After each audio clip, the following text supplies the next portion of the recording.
नमस्कार। आज मैं संकटा माता की बहुत ही सुंदर सी कथा लेकर के आई हूँ। तो कथा सुनने से पहले अगर आप चैनल पे नए हैं तो हमारे इस चैनल को सब्सक्राइब करें। कथा सुनने के बाद हमारी इस वीडियो को लाइक करें, शेयर करें और कमेंट्स में जय संकटा माता लिखना ना भूलें। माता रानी आपके सभी कष्टों को हर लें। इसी सद्भावना के साथ कथा सुनते हैं। एक देवरानी जिठानी थी, तो दोनों की शादी एक ही दिन हुई थी। जिठानी को तो साल भीतर बेटा हुआ और थोड़े ही समय बाद दूसरा बेटा हो गया। तो जिठानी का तो बड़ा मान हो गया, मगर देवरानी को तो कोई बच्चा नहीं हुआ। तो धीरे धीरे सब लोग कहने लगे कि भाई तुम्हारे तो बच्चा नहीं हुआ, तुम्हारी जिठानी के तो दो हैं और तुम्हारे तो एक भी नहीं। इस तरह के ताने सुनते सुनते उनको लोग बांझ कहने लगे। तो देवरानी बहुत परेशान हो गई, बहुत दुखी हो गई और इधर जिठानी बहुत घमंडी हो गई थी क्योंकि उनको 2 बच्चे थे। तो वो अपनी देवरानी को कहती थी कि देखो भाई, मेरे बच्चों को मत छूना, तुम्हारे बच्चे नहीं हैं और तुम्हें बच्चों की कोई कदर नहीं है, और अब क्या, अब तो तुम्हें लोग बांझ भी कहते हैं और मेरे बच्चों को मत छूना।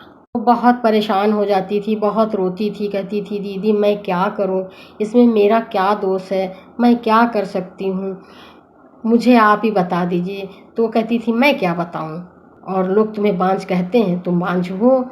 अब इसी तरह की बात करके उसको बहुत दुखी करती थी। एक दिन उनकी जिठानी कहीं चली गई, तो दोनों बच्चे खेल रहे थे। तो देवरानी को बड़ा अच्छा लगा। रानी ने कहा चलो बच्चों, हम लोग साथ में खेला जाए। तो बच्चे भी बहुत खुश हो गए और देवरानी के साथ खेल रहे थे, बड़े खुश थे। देवरानी भी बड़ी खुश थी।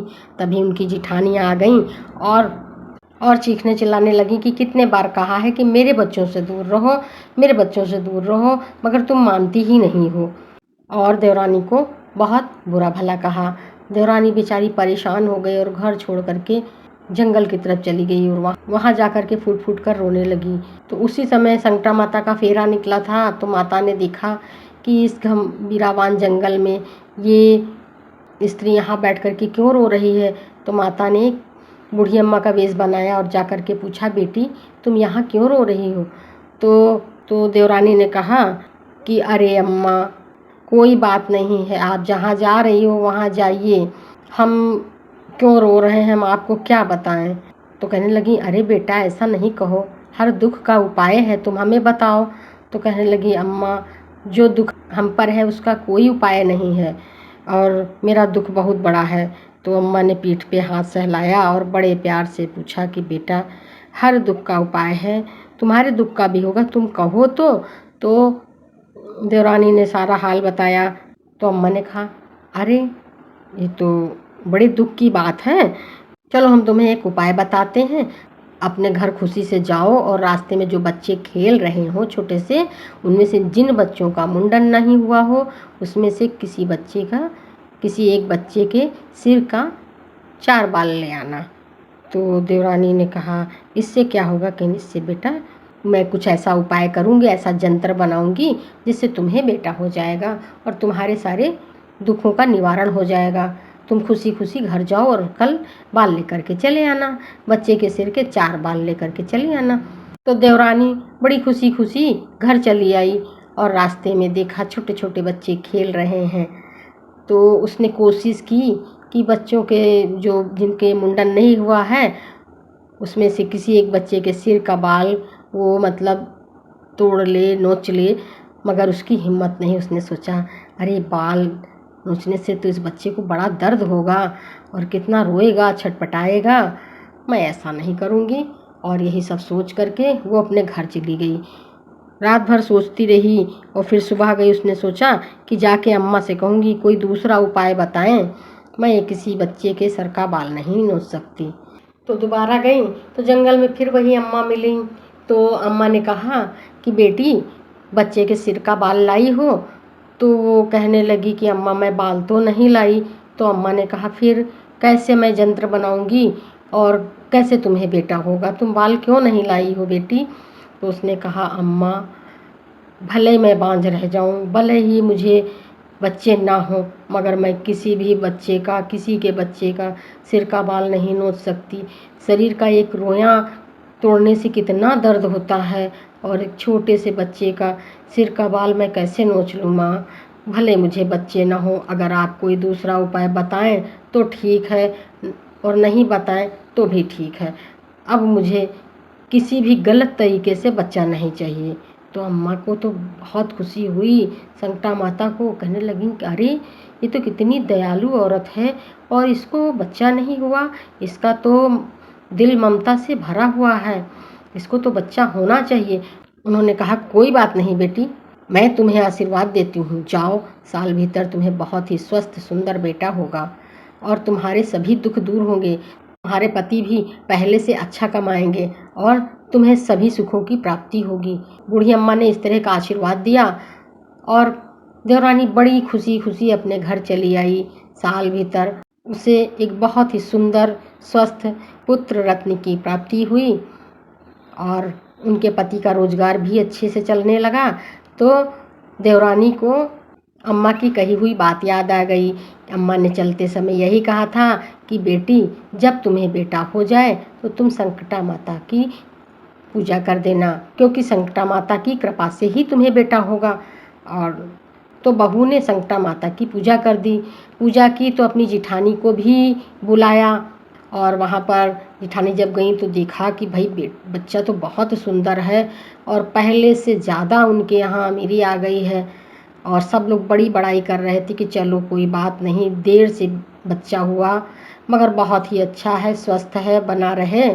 और भाई बड़ा भाग्यवान है कि इसके पिता के काम में तरक्की हो गई है। तो इस तरह की बड़ाई सुन करके जिठानी को बड़ी जलन हुई और जिठानी ने अपनी देवरानी से पूछा, अरे तुमको ये बच्चा कैसे हो गया? तुमको तो कितना डॉक्टरों को दिखाया गया, वैद्य और हकीमों को दिखाया गया, सब ने कहा ये तो बांझ है, इसे तो बच्चा ही नहीं हो सकता, और ये तुम्हें बच्चा कैसे हो गया? तो उसने कहा, दीदी उस दिन आप नाराज़ हो गई थी जब मैं आपके बच्चों के साथ खेल रही थी और आपने मुझे भला बुरा कहा, तो मैं जंगल चली गई। वहाँ पर मुझे एक बूढ़ी अम्मा मिली थी और उन्हीं की कृपा से मुझे बच्चा हुआ है। और उन्होंने कहा था कि जब तुम्हारी बेटा हो जाए तो तुम संकटा माता की पूजा करा देना। तो आज मैंने संकटा माता की पूजा कराई है। अब तो जिठानी को लगा कि अरे उन बूढ़ी अम्मा की वजह से इनके यहाँ ये अमीरी आई, इनको इतना सुंदर बेटा हुआ है, अब तो इन्हीं का मान सम्मान होगा, मेरे बच्चों को तो कोई पूछेगा भी नहीं। तो ना हो मैं भी चली जाऊँ, मैं भी बूढ़ी अम्मा से बेटा मांगूंगी, उन्हें क्या पता कि मेरे बच्चे हैं कि नहीं हैं। और वो भी वहीं जंगल चली गई, वहीं रोने लगी। तो संकटा माता तो सब जगह हैं, वो समझ गई ये तो बड़ी ही छल कपट वाली औरत है और वहीं प्रकट हो गई। कहने लगी, बेटी क्यों रो रही हो, क्या दुख है? तो जिठानी ने कहा, क्या बताऊं, लोग मुझे बांझ कहते हैं, मेरे कोई बच्चा नहीं है और मेरा पति भी अच्छा कमाता नहीं है, और इससे बड़ा दुख क्या है माँ? कम से कम गरीबी से रहें मगर एक बच्चा तो हो, एक बेटा तो हो, मेरा नाम लेवा तो हो। तो अम्मा ने कहा कि अच्छा ठीक है, मैं तुम्हें एक उपाय बताती हूँ, तुम ऐसा कर दो। तो उन्होंने कहा कि हाँ हाँ बताइए। वो तो चाहती ही थी कि कोई उपाय बताए, लेकिन हाँ बताइए बताइए। तो अम्मा ने कहा कि जिस बच्चे का मुंडन ना हुआ हो उस बच्चे के सिर के 4 बाल ले आना और मैं उससे कुछ यंत्र बना दूंगी जिससे तुम्हें बहुत ही सुंदर बेटा होगा और तुम्हारे पति की तरक्की भी हो जाएगी।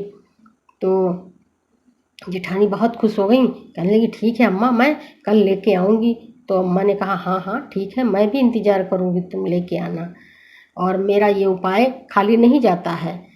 तो बहुत खुश हो गई और रास्ते में आई, देखा छोटे छोटे बच्चे खेल रहे थे। तो एक बच्चा जिसका मुंडन नहीं हुआ था उसको उठाया, गोद में बिठा के और पूरी मुट्ठी भर के, दोनों मुट्ठी से खूब ढेर सारे उसके सिर के बाल नोच लिए। बच्चा बहुत रोया, बहुत छटपटाया, उसके सिर से खून आ गया और जो बाल उस जेठानी ने नोचे थे उसमें बच्चे की मुलायम सी खाल भी आ गई।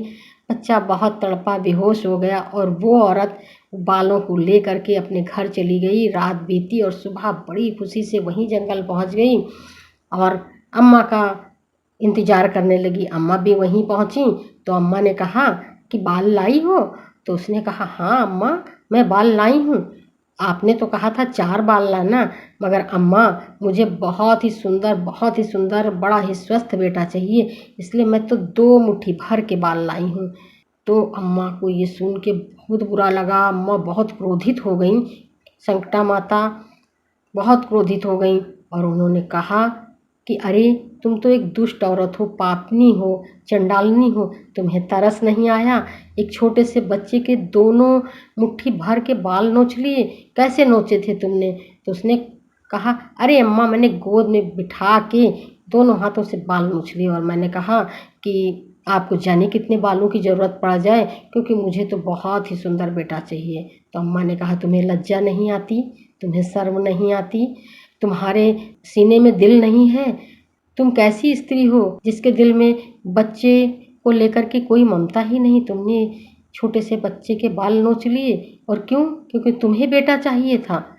और उस माँ के बारे में पूछो जिसके बच्चे को इतनी चोट लगी थी, कितना रोई होगी, और वो छोटा सा बच्चा कितना तड़पा होगा। मगर जिठानी तो अपने में ही पड़ी थी, उनको अम्मा की ये बातें समझ में ही नहीं आ रही थीं। जिठानी ने कहा, अरे अम्मा आपने ही तो कहा था, अब आप ही मुझको कह रही हो। तो अम्मा ने कहा, तुम जाओ यहाँ से, मेरे सामने से जाओ, मेरी नज़र से दूर हो जाओ। तो जिठानी गुस्से में बोली कि अरे बूढ़ी अम्मा, आप भी अजीब बातें करती हो, और हमारी देवरानी को तो इतना सुंदर बेटा दिया, उसी ने मुझे बताया, मैं उसी के कहने पर आई हूँ। तो अम्मा ने कहा कि मैंने तुम्हारी देवरानी से भी बाल लाने को कहा था, 4 बाल, और वो तो नहीं लाई। और उसने कहा कि भले मैं बांझ रह जाऊं, भले ही मुझे बेटा ना हो, बेटी ना हो, मगर मैं किसी के बच्चे का सिर का बाल नहीं ला सकती। तो मैंने उसे प्रसन्न होकर आशीर्वाद दिया था, और मेरे आशीर्वाद से ही उसे बेटा हुआ है, ना कि किसी के 4 बाल से। तो तुम जाओ यहाँ से। अब तो वो बहुत दुखी हो गई और अम्मा ने उसे भगा दिया। तो वो बहुत दुखी हो गई, बड़बड़ाती हुई घर आई। तो इधर माँ को इतना क्रोध आया। माँ ने कहा, मैं तो इसे सज़ा दूंगी, इसने एक छोटे से बच्चे को इतनी पीड़ा दी है, एक माँ को इतना दर्द दिया है, मैं भी इसे दर्द दूंगी। तो जब वो घर गई तो देखा उसके दोनों बच्चे मरे हुए थे। अचानक से उनके यहाँ सब बड़ा लड़ाई झगड़ा हुआ और बड़ी तोड़ फोड़ हुई। उनकी सारी गृहस्थी तहस नहस हो गई। अब तो वो बहुत परेशान हो गई और उसे लगा कि वो अम्मा कोई साधारण अम्मा नहीं है। देखो, उनकी कृपा से मेरी देवरानी अमीर हुई, उसको सुंदर सा बेटा हुआ, और उनके क्रोध से मेरे यहाँ तो सब तहस नहस हो गया, और मेरे 2 बच्चे थे वो भी ख़त्म हो गए। वो तुरंत वहीं जंगल में भाग के गई और बूढ़ी अम्मा को याद करके रोने लगी। तो बूढ़ी अम्मा, वही संकटा माता, वहाँ प्रकट हुई और कहने लगी, अब क्या करने आई हो? तो उसने कहा, अम्मा मुझे माफ़ कर दीजिए, मुझसे बड़ी गलती हुई। आप भले ही कुछ ना दें, मगर जो मेरा है वो तो ना लें। मेरे 2 बेटे थे अम्मा, मेरे दोनों बेटे ठीक कर दीजिए, और जो कुछ भी मेरे पास था वो मुझे दे दीजिए। तो अम्मा ने कहा, तुम तो कह रही थी कि मैं बांझ हूँ। उसने कहा, अम्मा मुझसे गलती हो गई, मुझे माफ़ कर दीजिए, मुझे और बच्चे नहीं चाहिए, मगर जो मेरे हैं अम्मा उन्हें आप दे दीजिए। मुझे अपनी गलती का एहसास हो गया है, मैं गुनाहगार हूँ, मुझे माफ़ कर दीजिए। इस तरह से उसने माता की स्तुति की। तो माँ प्रसन्न हो गई, माता तो दयालु हैं। माँ प्रसन्न हो गई और उन्होंने सब कुछ ठीक कर दिया, और उस जिठानी से कहा कि देखो, अपने फ़ायदे के लिए कभी किसी का बुरा नहीं करना चाहिए, और किसी की जान को तो बिल्कुल हानि नहीं पहुंचानी चाहिए। और छोटे से बच्चे के साथ में जो तुमने किया वो सही नहीं था, इसीलिए तुम्हें ये सज़ा मिली है। तो जिठानी ने अपनी सारी गलतियां स्वीकार की, और माता ने उनके दोनों पुत्रों को जीवित कर दिया, और उनके यहाँ जो भी तबाही हुई थी वो भी ठीक हो गई, और उन्हें सद्बुद्धि आई। तो दोनों जिठानी देवरानी बड़े प्यार से रहने लगीं। तो एक दिन देवरानी ने जिठानी से कहा कि दीदी ना हो, आप भी संकटा माता की पूजा कर दें।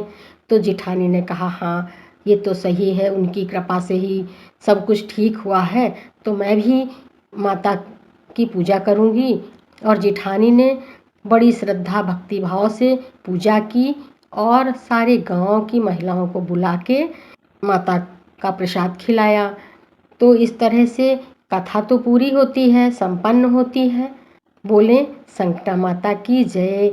जाते जाते चैनल को सब्सक्राइब कर दें, वीडियो को लाइक करें, शेयर करें और कमेंट्स में ये ज़रूर बताएं कि आपको हमारी ये कथा कैसी लगी।